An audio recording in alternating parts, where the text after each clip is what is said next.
Hey everyone, welcome back to another video. It's Alphabet here.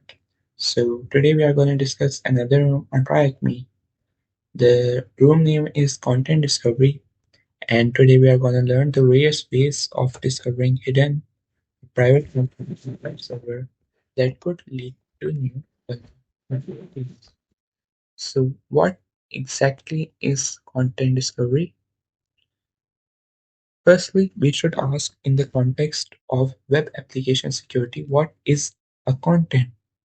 So a content can be many things, like some file or some video or a picture even or a backup, a website feature that it usually offers to the clients. When we talk about content discovery, we are not talking about the obvious things we see on a website. It's the things that aren't immediately presented to us and we weren't always intended for public access. So when we do talk about content discovery, it's not usually the front end or the things that are usually shown to us as a client and ain't just some simple things, but often we are talking about things that ain't accessible for public users. So, for example, a staff page, login page, even if it ain't exposed, a login page for staff users is also quite sensitive. So, if we could find out some content that is sensitive and could lead to vulnerabilities, then this all is called content discovery, other than the things that are only that are presented in a public interface to the users. So there are few things that we can consider even in content discovery. This can be some backups, this can be some files, this can be some videos that could have some sensitive information. And how are we gonna find those? There are free methods generally common. Uh, the free methods include manually to find out what content is available either by viewing page source or some other means. And there's an automated approach that we can also acquire. In this approach, we usually use tools, and based on that tools, we usually find out some content available and that shouldn't be exposed to the normal public users. But this is usually unreliable as automation uh, mainly is generally a predefined rules. There could be some content, but it is generally preferred to manually review for content. And there is a third approach as well, which is OSINT, that is called open source intelligence. And what OSINT basically does is to look on internet for content available, and it could be some search queries. And there is another method called Google Dorking that should be considered when we are doing content discovery. So jumping on to the questions we are asked for the task 1. What is the content discovery method that begins with the letter M? So that is manually. What is the content discovery method that begins with A? That's automation.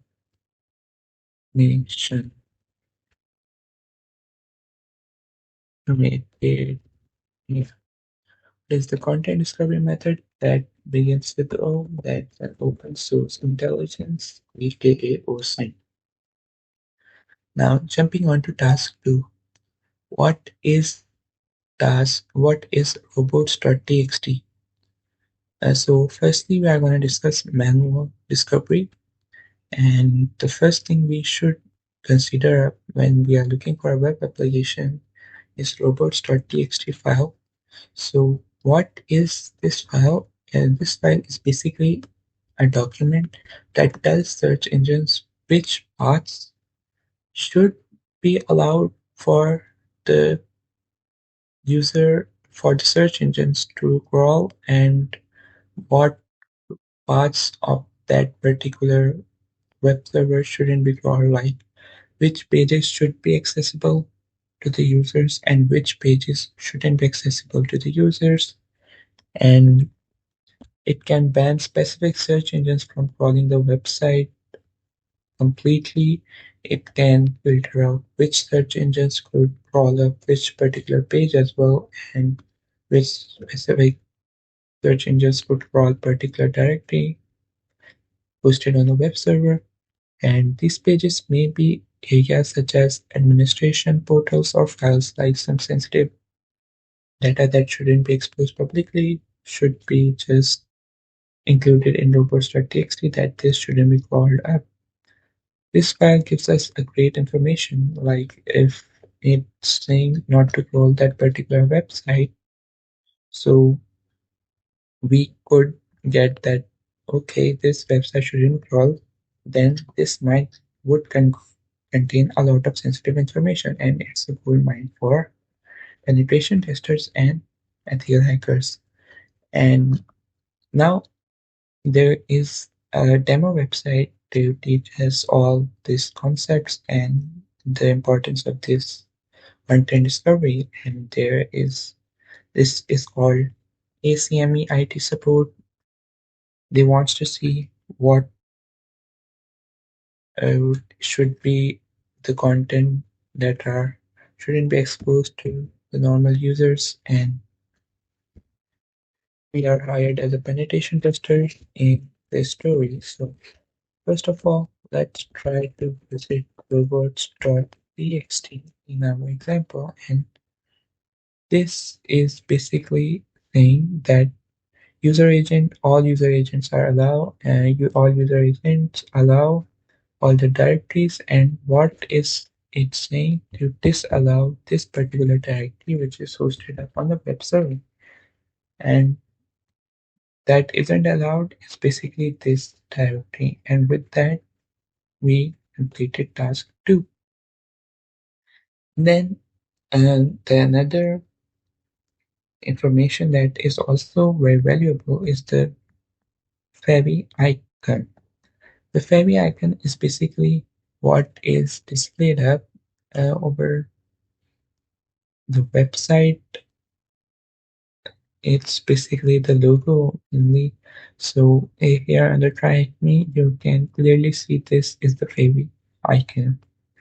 So most often, if this isn't set to a custom one, then the pre-made favicon generally contains about what framework it's using, because it's using a built-in framework framework favicon, and the source the Open Web Application Security Project hosts a database of common framework icons that you can use to check against the targets.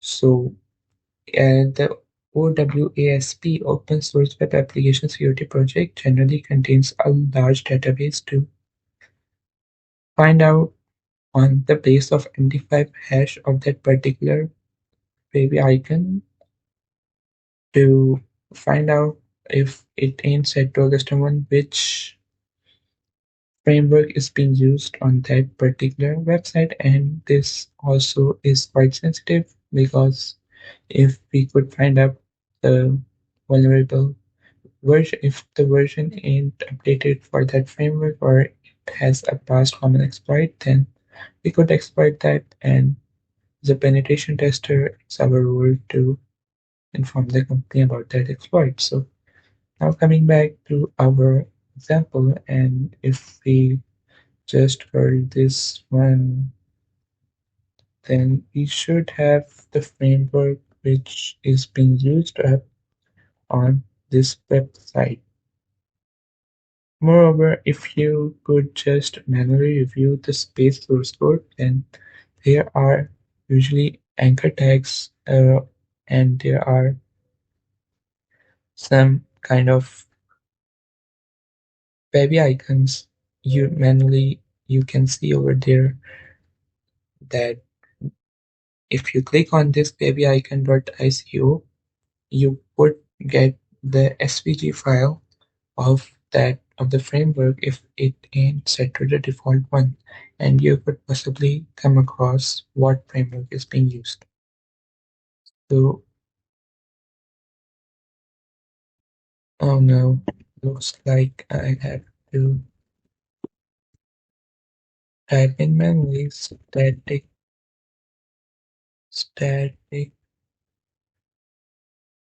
labs dot tryhackme dot cloud slash sites slash maybe icon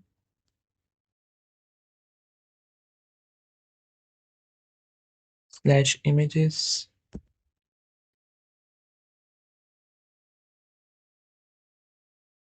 slash favicon dot ico slash md5. So, and with that, we got the MD5 framework over there. And if we could just match up what framework is being used against the open source web application database, then we would be able to get what framework is being used.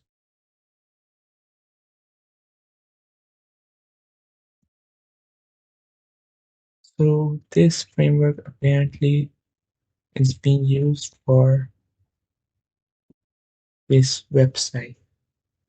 And yeah, so now jumping on to the third section on manual discovery, the sitemap.xml.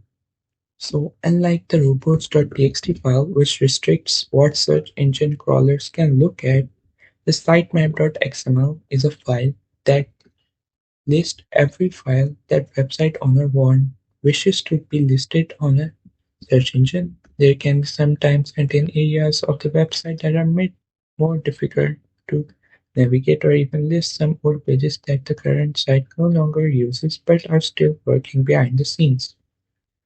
So what basically is sitemap.xml is also a list of it's a list about every page or every file that the website owner wishes to generally show to the website to the users, and the search engine generally don't call that, but it's a manual way to tell the search engines that this should be crawled, and often the old pages generally aren't crawled, and we can specify this to be crawled up using uh, sitemap.xml. And now let's try to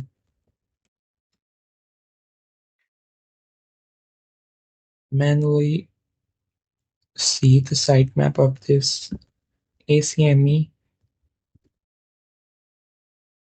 IT support sitemap.xml. Now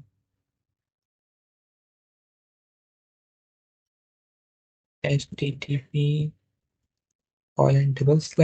m.n.21.17 slash sitemap.xml.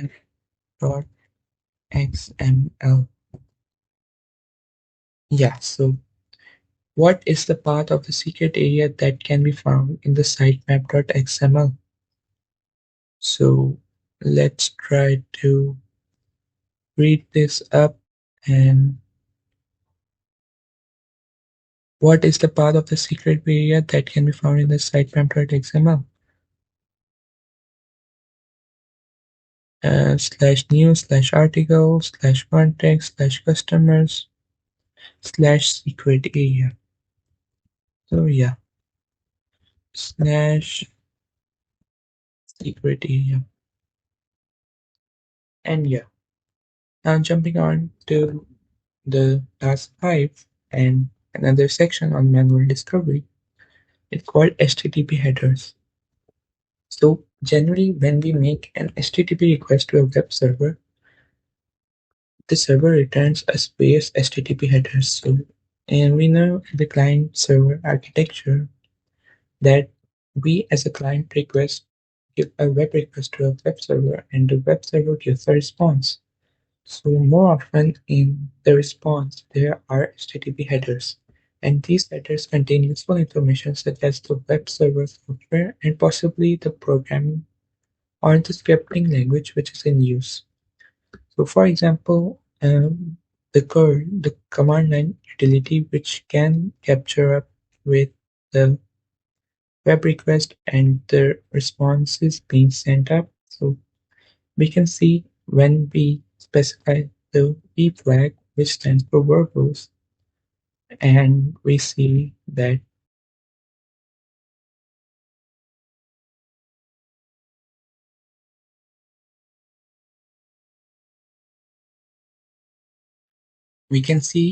there is an HTTP request being sent to the web server.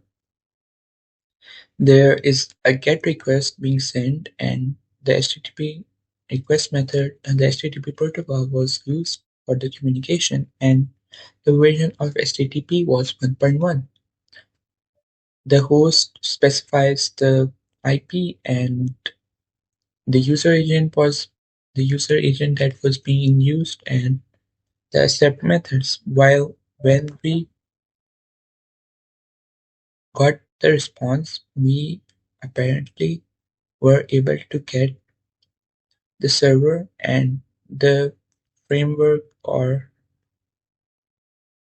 the backend was being in use and this was a sensitive information. Web server and it runs on a PHP version 7.4.3. So what is the flag from the X flag header? And we could just use curl up with the V flag and passing it as input would generally work. So curl 10.10.1.17 HTTP colon double slash and then we got directory over there and just passing up the V flag. So yeah, if we do analyze this up, then TryHackMe header flag. That's the flag we do need up, and yeah. So then manual discovery. Last section is framework step. Once you have established the framework of a website, either from the above heavy icon example or by looking at the page source. So we could look at the page source or we could just manually try to get information from HTTP headers and from either these four methods which we discussed earlier on, then you can go for possible exploits that are already available on the internet.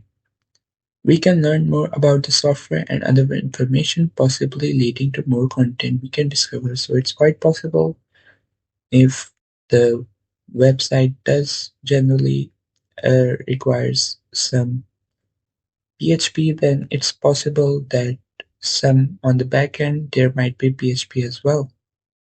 And there might be some stacking up of the frameworks. So you will see a comment at the end of every page with a page load time and also the link to the framework's website, which is this. Let's take a look at the website, viewing the documentation. gives us the path of a framework administration portal, which gives us the flags. So it looks like an interesting challenge. And the main problem would be to type the URL manually. HTTPS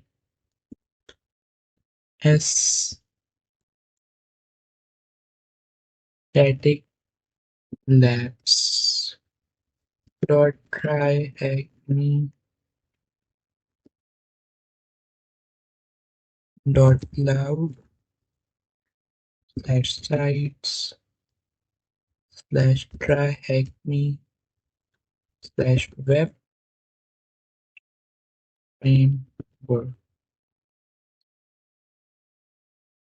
And yeah, so if we take a look at the documentation, then it says once you have installed, navigate to this path and try Hackme framework login path on your website. You can log in with the username admin and password admin, and weak sensitive, default credentials, vulnerability. So often the default credentials aren't changed and this lead to exploitation.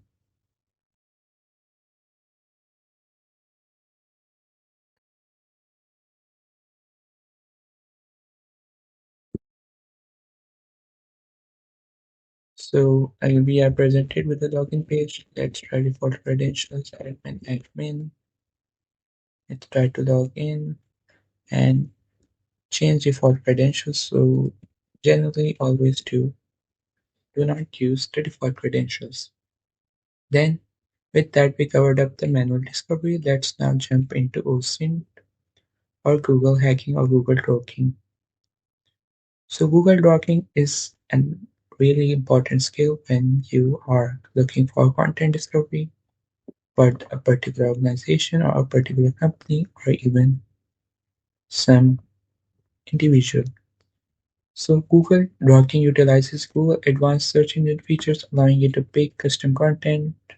So basically what you can do in Google Dorking is you can specify what results do you want. Like you can, there are, as you know, if you want to access a course on hacking or ethical hacking, then it's quite possible that there might be a lot of courses also available on internet. Then you would specify that I want a course from Udemy, I want this particular course from TryHackMe or this particular course from Hack the Box. Then you what you wanna what you want as the output, you can specify it. For example, if either I want to look for some nmap room, then I would on TryHackMe, then I would search for the filter site tryhackme.com and it would give me all the nmap rooms available on TryHackMe. And then in URL basically returns what is available on the URL. So let's see if we take this in even in the example TryHackMe framework login. If we specify that, we might be able to get the login panel in our results. And file type basically specifies we only want this file type as our desire, and file type PDF basically returns all the PDF files as the output. And in title admin basically refers to the admin page or some kind of sensitive information. What Google Doc operator can be used to only show results from a particular site, and that is site breaker. And yeah, now jumping on to task 8, which is Wappalyzer. It is an online tool and browser extension that helps identify what technologies a website uses, what frameworks the website uses, the CMS, what CMS is the website built on, what payment methods, and much more than that. and can even find version numbers as well, which online tool can be used to identify what technology's website is running. Wappalyzer. Now, Wayback Machine is also really important because it makes you go back in the time and you can just identify what changes were made on the website. And what Wayback Machine is, it is a historical archive of websites that dates back to the late 90s, and you can search a domain name and it will show you all the service, the all the changes made onto the website and everything that has been changed, every old pages that were available, and what particular change was made on that particular day. And it generally keeps a record of all that. What is the website address for Wayback Machine? And this is archive.web. Looks like I have to type in manually.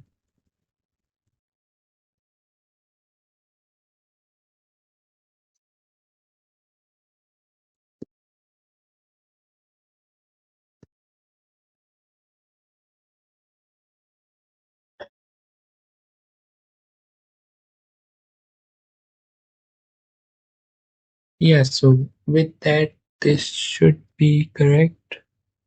Archive.org/web. Oh, sorry. My keyboard ain't just working. My clipboard is, sorry, ain't just working today. So then we got GitHub. To understand GitHub, you first need to understand Git. What is Git? It is a version control system that tracks changes to a file in a project.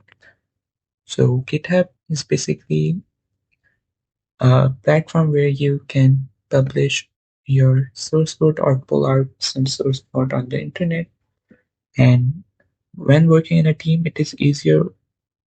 You can see what each team member is editing and making changes. It's called commits, and you can easily review via GitHub. When users have finished making their changes, they commit them with a message and push them back to a central location for other users to pull those changes into their local machines. GitHub is a hosted version of Git on the internet.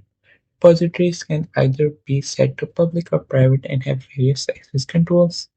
You can use GitHub search features to look for company names. So GitHub is also generally important when you are looking for is when you are looking for some kind of sensitive information, because you may have access to the source code or even the passwords or other comments that have been passed, or even the commits that were made, because it is quite possible that there might be some updates that have been made to the source code via some commits. And if we could just get access to that, we might be able to find some sensitive information.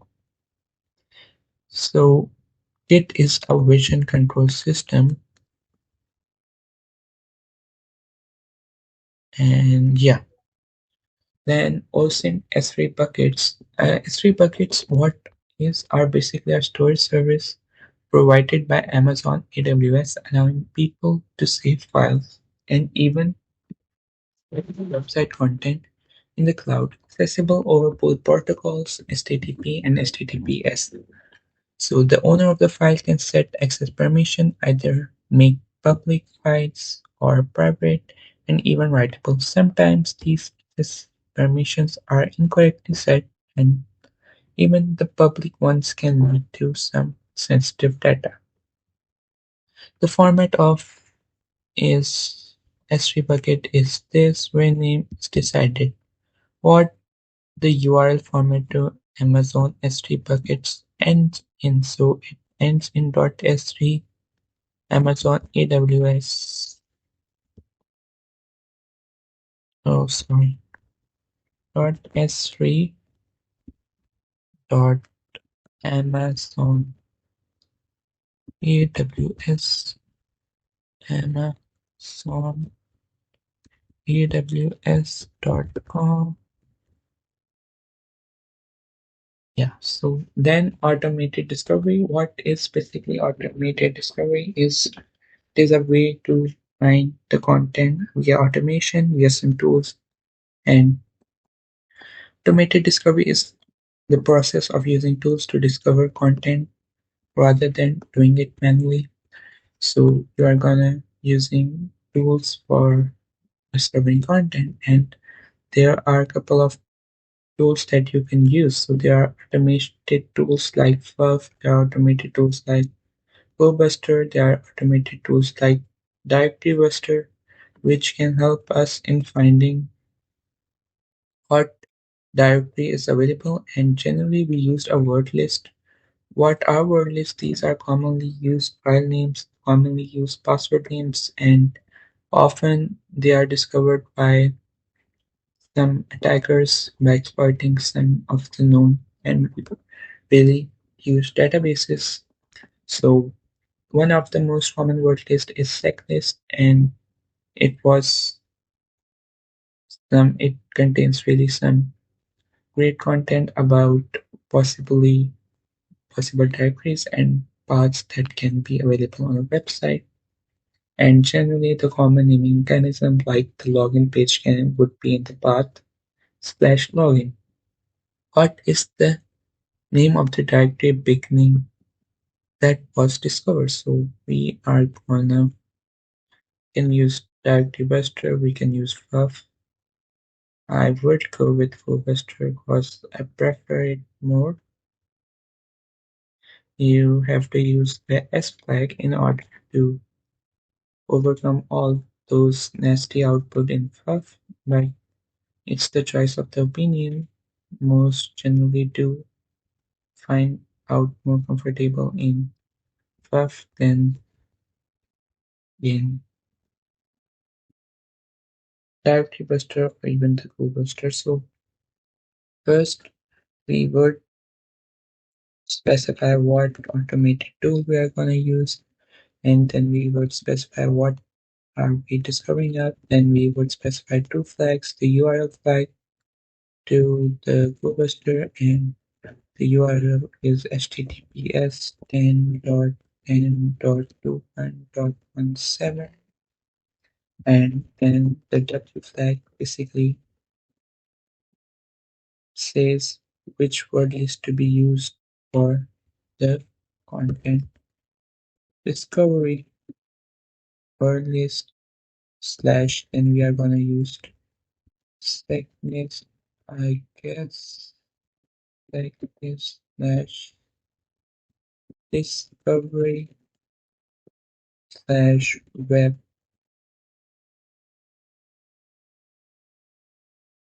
content common.txt basically has a list of common directories that are available.